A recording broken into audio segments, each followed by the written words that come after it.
বীর শহীদদের প্রতি জাতির শ্রদ্ধা, ৭১-এর স্বাধীনতাকে রক্ষা করতেই ২৪-এর গণ অভ্যুত্থান। দ্বিতীয় স্বাধীনতা বলে কিছু নেই বললেন মির্জা আব্বাস, ৭১ আর ২৪ আলাদা কিছু নয়, মন্তব্য নাহিদের। নির্বাচন নিয়ে প্রধান উপদেষ্টার বক্তব্য অস্পষ্ট বললেন ফখরুল, এবছরের মধ্যেই নির্বাচন দাবি।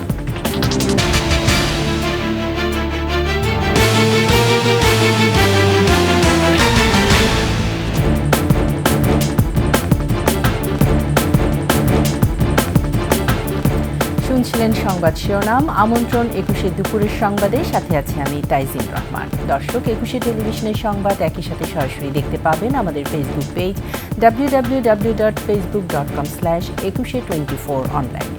এছাড়া সাবস্ক্রাইব করতে পারেন www.youtube.com/@21she চ্যানেলে। মহান স্বাধীনতা দিবসে মুক্তিযুদ্ধে বীর শহীদদের স্মরণ করছে জাতি। জাতীয় স্মৃতিসৌধে শ্রদ্ধা জানিয়েছেন রাষ্ট্রপতি মোহাম্মদ শাহাবুদ্দিন ও প্রধান উপদেষ্টা ডক্টর মোহাম্মদ ইউনূস। শ্রদ্ধা নিবেদন শেষে উপদেষ্টারা বলেন, মুক্তিযুদ্ধের চেতনায় গড়ে তোলা হচ্ছে দেশ, ৭১-এ অর্জিত স্বাধীনতাকে রক্ষা করতেই হয়েছে ২৪-এর অভ্যুত্থান। সাভারের স্মৃতিসৌধ থেকে ফিরে মনিরুল ইসলামের ক্যামেরায় আরও জানাচ্ছেন মেহেদী হাসান। ভোরের আলো ফোটার সঙ্গে সঙ্গে জাতীয় স্মৃতিসৌধে মানুষের ঢল। শুরুতেই শহীদদের শ্রদ্ধা জানাতে বেদিতে পুষ্পস্তবক অর্পণ করেন রাষ্ট্রপতি মোহাম্মদ শাহাবুদ্দিন। সশস্ত্র সালামের পাশাপাশি বিয়োগলে বেজে ওঠে করুণ সুর।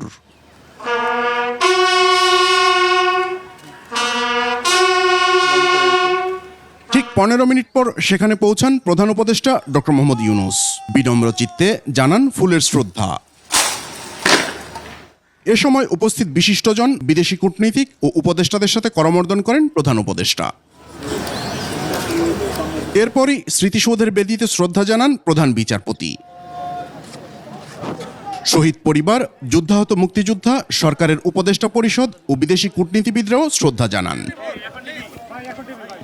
স্মৃতিসৌধের আনুষ্ঠানিকতা শেষে অর্থ উপদেষ্টা সালেউদ্দিন আহমেদ বলেন, মুক্তিযুদ্ধের চেতনায় নতুন বাংলাদেশ গড়তে কাজ করছেন তারা। এই দিবসে আমরা একটা আমাদের প্রতিটি ঘোষণা করি যে আমরা বাংলাদেশকে, নতুন বাংলাদেশকে আরও সমৃদ্ধশালী দেশ হিসেবে গড়ে তুলব। বিশ্ব সমাজে যেন আমাদের কদর আরও বাড়ে, আর সাথে সাথে বাংলাদেশ সুখী সমৃদ্ধ। বন ও পরিবেশ উপদেষ্টা সৈয়দা রিজওয়ানা হাসানের আশা, ব্যক্তি ও দলীয় স্বার্থের ঊর্ধ্বে উঠে রাজনৈতিক দলগুলো ঐক্যমতে পৌঁছবে। এক একজন মানুষ তো এক একটা বিষয় এক একভাবে দেখে, দৃষ্টিভঙ্গি এক একভাবে আনে। তো সেই দৃষ্টিভঙ্গির যে তফাৎগুলো আছে সেগুলোকে কমিয়ে কমিয়ে একটা জায়গায় নিয়ে আসা, সেটা একটু সময় লাগবে, একটা প্রক্রিয়ার ব্যাপার। সেখানে নিশ্চয়ই তারা সবকিছুর ঊর্ধ্বে উঠে জাতীয় স্বার্থকেই প্রাধান্য দেবে। আর আসিফ মাহমুদ সজীব ভূঁইয়া বলছেন, গেল ১.৫ দশকের স্বৈরশাসন দেশের স্বাধীনতাকে বিপন্ন করে গেছে। এই স্বাধীনতা রক্ষায় ২৪-এ আবার রক্ত দিয়েছে জনতা। আমরা মনে করি যে দেশের প্রত্যেকটা নাগরিক যতক্ষণ পর্যন্ত না মনে করবে তিনি স্বাধীন, তার বাক স্বাধীনতা আছে, তার ফ্রিডম অফ এক্সপ্রেশন আছে, ততক্ষণ পর্যন্ত আসলে ভূখণ্ড স্বাধীন হয়ে কোনো লাভ নেই।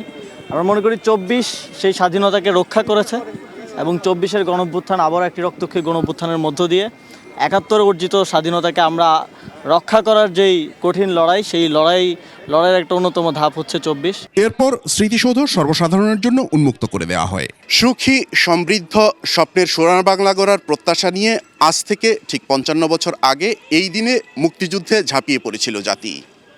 কিন্তু গত ৫৫ বছরের যে রাজনৈতিক ইতিহাস, তাতে প্রশ্ন জাগাই স্বাভাবিক, কতটুকুন অর্জিত হয়েছে আমাদের স্বাধীনতা। মেহেদী হাসান, ২১শে টেলিভিশন, সাভার জাতীয় স্মৃতিসৌধ, ঢাকা। দ্বিতীয় স্বাধীনতা বলে কিছু নেই বলে মন্তব্য করেছেন বিএনপির স্থায়ী কমিটির সদস্য মির্জা আব্বাস। এদিকে ৭১ আর ২৪ আলাদা কিছু নয় বলে দাবি করেছেন জাতীয় নাগরিক পার্টির আহ্বায়ক নাহিদ ইসলাম। জাতীয় স্মৃতিসৌধে জাতির শ্রেষ্ঠ সন্তানদের শ্রদ্ধা অর্পণ শেষে তারা এসব কথা বলেন। আদিত্য মামুনের রিপোর্ট।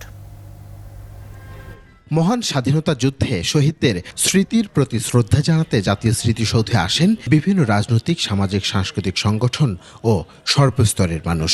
বিনম্র শ্রদ্ধায় তারা স্মরণ করেন শহীদদের আত্মত্যাগ, তুলে ধরেন বীরত্বগাথা। ৭১-এর চেতনায় বাংলাদেশকে বিনির্মাণের আকাঙ্ক্ষা থাকলেও এবারে স্বাধীনতা দিবসে স্মৃতিসৌধে জনস্রোত কম বলে জানান আগতরা। তারা তো 9 মাস যুদ্ধ করেই আমাদের দেশটা স্বাধীন করছে, তাই না? সেই হিসাবে আমার মনে হচ্ছে এবার একটু তাদের মূল্যায়নটা কম করা হচ্ছে। সার্বিক দেশের পরিস্থিতি যেমন এইরকম, মানুষ আতঙ্কে বের হয় না। স্বাধীন সার্বভৌম দেশের জন্য যারা অকাতরে প্রাণ দিয়েছেন তাদের স্বপ্ন বাস্তবায়নের কথাও ধ্বনিত হয় স্মৃতিসৌধে। এই কঠিন সময়ে জাতি হিসেবে ঐক্যবদ্ধ থাকবার জন্য এই জাতীয় দিবসগুলো আমাদেরকে অনুপ্রাণিত করে। ঐক্যটা অতি জরুরি, অন্যায়ের বিরুদ্ধে, বৈষম্যের বিরুদ্ধে। শ্রদ্ধা নিবেদন করতে আসেন বিভিন্ন প্রতিষ্ঠান ও রাজনৈতিক দল। প্রথমবারের মতো শহীদদের শ্রদ্ধা জানাতে আসেন নবগঠিত রাজনৈতিক দল জাতীয় নাগরিক পার্টি। যারা অসৎ তারাই ৭১ আর ২৪কে মুখোমুখি দাঁড় করিয়েছে বলে মন্তব্য করেন দলটির আহ্বায়ক। ৭১ এবং ২৪ আলাদা কিছু নয়। যারা এটাকে আসলে পরস্পর বিরোধী বা মুখোমুখি করে দাঁড়া করাচ্ছে তাদের উদ্দেশ্য অসৎ। এ সময় কোনো একটি দলকে ক্ষমতায় বসাতে বিচার ও সংস্কার ছাড়া নির্বাচন মেনে নেওয়া হবে না বলেও মন্তব্য করেন তিনি। এক ধরনের নির্বাচনকে চাপিয়ে দেওয়া হচ্ছে বিচার এবং সংস্কার প্রশ্নকে পাশ কাটিয়ে, অন্যদিকে ফ্যাসিস্ট শক্তির পুনর্বাসনের জন্য নানা ধরনের পায়তারা চলছে। দ্বিতীয় স্বাধীনতার কথা বলে মহান মুক্তিযুদ্ধকে খাটো করার অপচেষ্টা চলছে বলে অভিযোগ করেন বিএনপির স্থায়ী কমিটির সদস্য মির্জা আব্বাস। আজকে স্বাধীনতা দিবস প্রমাণ করবে যে দ্বিতীয় স্বাধীনতা বলে বাংলাদেশে কিছু নাই। যারা বলে ৭১-এর স্বাধীনতা তাদের কোনো ভূমিকা ছিল না, সুতরাং এই দিনটাকে তারা খারাপ করতে চায়। ভোটের প্রশ্নে দেশের সব দলই বিএনপির প্রতিদ্বন্দ্বী বলেও মন্তব্য করেন বর্ষিয়ান এই নেতা। প্রধান উপদেষ্টা উনি বলেছেন ডিসেম্বর নির্বাচন হবে, আমরা সেখানেই বিশ্বাস রাখতে চাই। লাখো শহীদের আত্মত্যাগের বিনিময়ে যে দেশ বাঙালি পেয়েছিল তার আজ ৫৪ বছর। এই ৫৪ বছরে সমস্ত রকমের বৈষম্য বিলোপ করে বাঙালি যেন বিশ্বের বুকে মাথা উঁচু করে দাঁড়াতে পারে, সেই প্রত্যাশাই জানাচ্ছেন আগতরা। সাভারের স্মৃতিসৌধ থেকে আদিত্য মামুন, ২১শে টেলিভিশন, ঢাকা। নির্বাচন নিয়ে প্রধান উপদেষ্টার বক্তব্য অস্পষ্ট বলে মন্তব্য করেছেন বিএনপি মহাসচিব মির্জা ফখরুল ইসলাম আলমগীর। বিএনপি বারবার নির্বাচনী রোডম্যাপের কথা বললেও তা দেয়া হচ্ছে না বলেও উল্লেখ করেন তিনি। বিস্তারিত মাহিলা ইসলামের রিপোর্টে।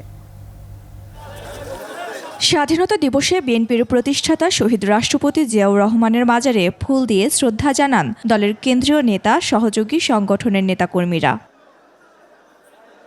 শ্রদ্ধা জানান দলের মহাসচিব মির্জা ফখরুল ইসলাম আলমগীর। এ সময় কথা বলেন সাংবাদিকদের সাথে। বলেন, জাতির উদ্দেশ্যে দেয়া প্রধান উপদেষ্টার ভাষণ হতাশ করেছে। অত্যন্ত স্পষ্ট কথা, ডিসেম্বর থেকে জুন ৬ মাস, সুতরাং এটা কোনো রোড ম্যাপ দেওয়া হয়নি। আমরা বারবার বলে আসছি যে স্পষ্ট রোড ম্যাপ এবং দ্রুত নির্বাচন। অত্যন্ত হতাশ হয়েছি যে গতকাল প্রধান উপদেষ্টা যে বক্তব্য রেখেছেন সেই বক্তব্যে তিনি সেই রোড ম্যাপের কথা বলেননি। আমরা হতাশ হয়েছি যে তার বক্তব্যের মধ্যে তিনি স্বাধীনতার ঘোষক শহীদ প্রেসিডেন্ট জিয়াউর রহমান, বীর মুক্তিযোদ্ধা বীর উত্তমের নাম একবার উচ্চারণ করেন, অথচ এটাই ছিল ইতিহাস। আওয়ামী লীগের মতো মুক্তিযুদ্ধের ইতিহাস যেন কেউ বিকৃত না করে সতর্ক করেন বিএনপি মহাসচিব। আওয়ামী লীগ যে ইতিহাস বিকৃত করেছে, এখন আবার সেই ইতিহাস বিকৃত হোক, প্রকৃত সত্যকে উদ্ঘাটিত করে জনগণের যে আকাঙ্ক্ষা একটি গণতান্ত্রিক সরকার, সেই গণতান্ত্রিক সরকারে যত দ্রুত ফিরে যাওয়া যাবে আমাদের সমস্যাগুলো ততই সমাধান হবে বলে আমরা বিশ্বাস করি। বিএনপি ক্ষমতায় যাওয়ার জন্য নয়, দেশ ও জনগণের জন্য নির্বাচন চায় বলে মন্তব্য করেন তিনি। বিএনপি জাতির স্বার্থে, জাতিকে রক্ষা করার স্বার্থে, স্বাধীনতা সংহতিকে রক্ষা করার স্বার্থে বিএনপি নির্বাচনের কথা বলছে। মাহিলা ইসলাম, ২১শে টেলিভিশন, ঢাকা। ৪ দিনের সফরে চীনের উদ্দেশ্যে ঢাকা ছেড়েছেন প্রধান উপদেষ্টা ডক্টর মোহাম্মদ ইউনূস। দুপুর ১টার দিকে চায়না সাউদার্ন এয়ারলাইন্সের বিশেষ একটি ফ্লাইটে তিনি ঢাকা ত্যাগ করেন। বৃহস্পতিবার চীনের হাইনানে বোয়াও ফোরাম ফর এশিয়ার সম্মেলনে যোগ দেবেন তিনি। পরদিন শুক্রবার বেইজিংয়ের গ্রেট হলে চীনের প্রেসিডেন্ট শি জিনপিংয়ের সঙ্গে তিনি আনুষ্ঠানিক বৈঠক করবেন। চীন সরকারের আমন্ত্রণে প্রধান উপদেষ্টা বেইজিংয়ে সরকারি দ্বিপক্ষীয় সফরে যাচ্ছেন। বেইজিংয়ে তিনি চীনের প্রেসিডেন্ট শি জিনপিংয়ের সঙ্গে দ্বিপক্ষীয় বৈঠক করবেন। সেখানে দুই দেশের মধ্যে কয়েকটি বিষয়ে চুক্তি ও সমঝোতা স্মারক স্বাক্ষরিত হবে বলে আশা করা হচ্ছে। তার মধ্যে রয়েছে মানব সম্পদ উন্নয়ন, অর্থনৈতিক ও কারিগরি সহায়তা, সংস্কৃতি ক্রীড়া বিষয়ক সহযোগিতা, গণমাধ্যমগুলোর মধ্যে সহযোগিতা, এছাড়া অর্থনৈতিক বিনিয়োগ, অর্থনৈতিক অঞ্চল ইত্যাদি সম্পর্কিত ঘোষণা আসতে পারে। ভারতে আদানি গ্রুপের সাথে বাংলাদেশের বিদ্যুৎ চুক্তির সব নথি হাইকোর্টে দাখিল করেছে বিদ্যুৎ উন্নয়ন বোর্ড। তবে দাখিল করা নথিতে চুক্তির যেসব ধারা নিয়ে প্রশ্ন উঠেছে তার কোনো ব্যাখ্যা দেয়নি বোর্ড। এই চুক্তির পর্যালোচনায় যে উচ্চ ক্ষমতা সম্পন্ন কমিটি গঠন করতে বলা হয়েছে হাইকোর্ট থেকে তা আমলে না নিয়ে শেখ হাসিনার সব বিদ্যুৎ চুক্তি সামনে আনা হয়েছে। বিস্তারিত শাকির আরজুর রিপোর্টে। 2017 সালে শেখ হাসিনার সরকার ভারতের আদানি গোষ্ঠীর সঙ্গে বিদ্যুৎ চুক্তি করে। সেখান থেকে বাংলাদেশের মোট বিদ্যুৎ চাহিদার 10% পূরণ হচ্ছে। তবে এই বিদ্যুৎ কেন্দ্রে ব্যবহৃত কয়লার উচ্চ দামের কারণে চুক্তি নিয়ে শুরু থেকেই বিতর্ক সৃষ্টি হয়। গত বছর ডিসেম্বরে ভারতের আদানি গ্রুপের সাথে বাংলাদেশের বিদ্যুৎ চুক্তিকে অসম উল্লেখ করে উচ্চ আদালতে রিট হয়। হাইকোর্ট তদন্তের নির্দেশ দিয়েছিলেন।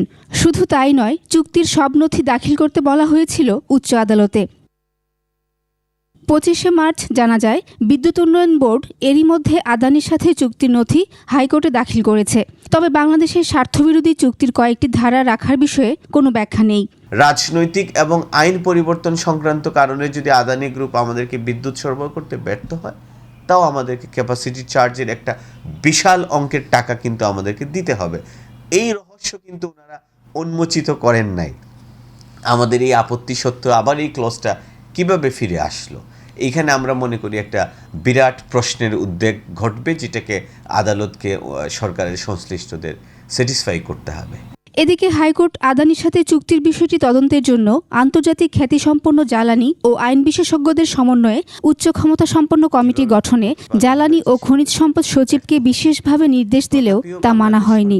আমরা দুঃখজনকভাবে দেখেছি এই প্রতিবেদন থেকে যেটা উঠে আসছে, সরকার আগেই সবগুলা কুইক রেন্টাল প্রজেক্টকে পর্যালোচনা করার জন্য যে একটা কমিটি ছিল, সেই কমিটিটাকে একটু পুনর্গঠন করে এইটা সহ সব কিছু পর্যালোচনা করার জন্য সরকার এক কমিটি গঠন করেছে, যেটা আমরা মনে করি হাইকোর্টের আদেশের একদম সুস্পষ্ট ব্যত্যয়। রিটকারী বলছেন এতে আদানির বিষয়টি অনেকটা আড়ালে চলে যেতে পারে। শাকির আরজু, একুশে টেলিভিশন, ঢাকা। নিচ্ছে সংবাদ বিরতির পর যা থাকবে। ঈদের শেষ সময়ে ব্যস্ত দর্জি বাড়ি, নেওয়া হচ্ছে না নতুন অর্ডার।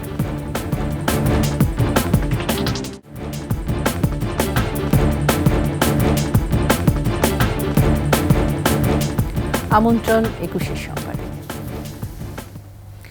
ঈদের বাকি আর কদিন, শেষ সময়ে শপিং মলের পাশাপাশি ব্যস্ততা বেড়েছে দর্জি বাড়িগুলোতে। দম ফেলার ফুরসত নেই দর্জিদের। সময় কম থাকায় নেওয়া হচ্ছে না নতুন অর্ডার। প্রতিনিধিদের তথ্যচিত্রে ডেস্ক রিপোর্ট।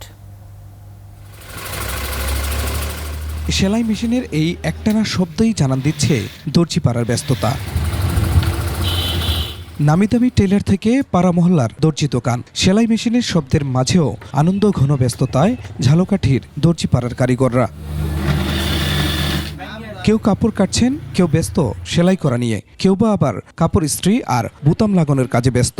কাস্টমারের মাল আমরা সঠিকভাবে দেওয়ার জন্য খুব প্রস্তুত চলতেছে। ঈদের সময় কিছুটা কাজ বেশি হয়, সবসময় পাঞ্জাবির কাজ কম বেশি হয়, এখন ঈদের জন্য একটু বেশি। পছন্দের ডিজাইন আর বাহারি রঙের কাপড়ের পোশাক তৈরি করতে সব বয়সীরাই ভিড় জমাচ্ছেন দর্জি দোকানে। খুবই ব্যস্ত, আমার 1 ঘন্টা বসাই রাখছি। দিনরাত সেলাই মেশিনের শব্দের ব্যস্ততা হিলির দর্জি পাড়ায়ও। সময় কম থাকায় দম ফেলার সময় পাচ্ছেন না কারিগররা। ঈদের আর বেশি সময় নেই, আমরা কাজের অনেক চাপে আছি। এখন ঈদের সিজনে কাজ আমাদের প্রচুর পরিমাণ হচ্ছে, কাজে একটু রেটটা কম। আমাদের মন মতো আর কি, মানে আমাদের গায়ে ফিট হওয়ার জন্য আমরা এখানে টেলার্সে আসছি, ছেলেপেলেদের পোশাক বানানোর জন্য আসছি। তবে কারিগরদের মজুরি বৃদ্ধির পাশাপাশি সুতা সহ অন্যান্য উপকরণের দাম বাড়ায় তেমন একটা লাভ হচ্ছে না। ম্যাটেরিয়ালসের দাম সবকিছু বেড়ে যাওয়ার কারণে আমাদের যে লাভটা যেটা সেটা অনেকটা সীমিত হয়ে গেছে। ঝালকাঠির 4 উপজেলায় রয়েছে 5 শতাধিক দর্জি দোকান। Khurshid Alam, desk report, 21 television. শেষ করছি দুপুরের 21 সংবাদ। যাবার আগে সংবাদ শিরোনামগুলো জানিয়ে দিচ্ছি আরও একবার। মুক্তিযুদ্ধে বীর শহীদদের প্রতি জাতির শ্রদ্ধা, ৭১-এর স্বাধীনতাকে রক্ষা করতেই ২৪-এর গণ অভ্যুত্থান। দ্বিতীয় স্বাধীনতা বলে কিছু নেই বললেন মির্জা আব্বাস, ৭১ আর ২৪ আলাদা কিছু নয় মন্তব্য নাহিদের। নির্বাচন নিয়ে প্রধান উপদেষ্টার বক্তব্য অস্পষ্ট বললেন ফখরুল, এবছরের মধ্যে নির্বাচন দাবি।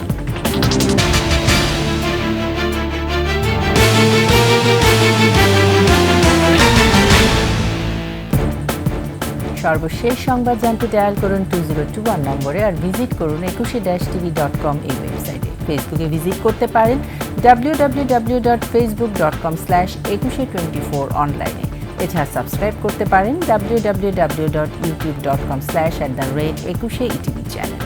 এতক্ষণ সঙ্গে থাকার জন্য ধন্যবাদ। পরবর্তী সংবাদ বিকেল ৪টায় দেখার আমন্ত্রণ রইল। একুশের সঙ্গেই থাকুন।